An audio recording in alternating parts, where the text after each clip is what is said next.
On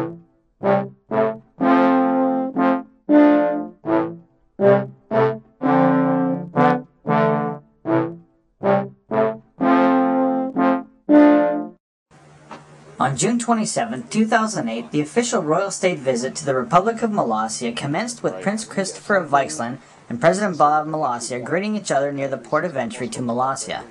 A tour of Molossia then commenced with President Ba showing the royal visitor various points of interest within the country. First was the only micronational direction and distance sign known in existence. This was followed by a look at the peace pole. Then the President showed Prince Christopher the famous Republic Square, where flags of both nations fluttered in the wind as President Ba pointed out the features of the square. They soon moved to one area of note, which was the Molossia rail line, in which an incredible miniature landscape was complemented by the chugging of a Molossian train. They then proceeded to the iconic Tower of the Winds, in which Prince Christopher commented on the engineering of the tower and regarded it as one of the micronational wonders of the world. My wife has bought stuff or whatever, of course the Mustang, that's our... I got a rocket on my butt. Oh man, that was horrible. A tour of the cemetery commenced, as well as a walk down the Trans-Molossian Trail to Molehenge and Helicopter Rock. Once the tour ended, the national leaders returned to Public Square to engage in an awards ceremony in which President Ba awarded Prince Christopher with the Order of the Mustang. Prince Christopher then awarded President Ba with the Order of Iceland, as well as a commemorative plaque to mark the historical occasion. Prince Christopher then ended the ceremony with a speech. Ladies and gentlemen, President Ba, Molossians and my fellow Icelandics, today is truly a historic day for our nation, and that for the nation of Molossia. Like Grand Duke Paul of Griefenberg before me, I have traveled to the great microstate of Molossia to solidify our friendship as allied micronations.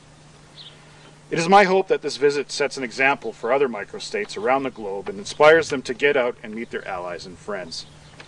It is my belief that the true test of a micronation is to assert itself in a positive way upon our physical and social world.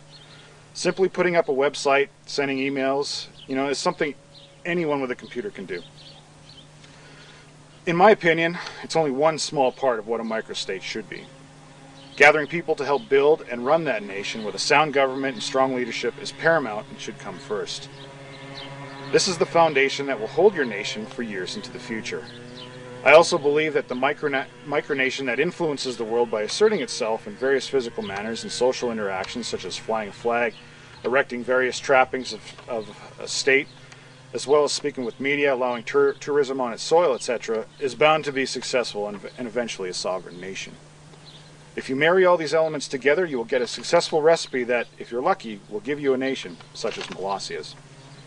It is no secret that Molossia, under the leadership of President Ba, has become one of the most famous and successful micronations in history.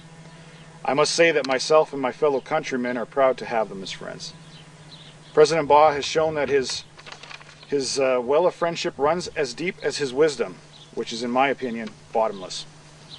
He has helped many leaders, including myself, with wise advice and on various problems all of us heads of state face at some point in time. I'm also happy to say that with the guidance of President Ba, the newly revived League of Small Nations will become a loud voice that speaks to our world and will let it know that we are here and that we matter. Iceland looks forward to being part of a noble and worthwhile organization such as that.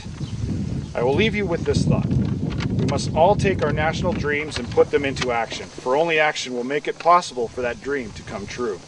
Thank you. Once finished, the two heads of state returned to Norton Park, so named after Emperor Norton, and discussed matters of micronationalism as well as the League of Small Nations. Overall, the trip was a smashing success, and just furthered the friendship between two leaders and two nations.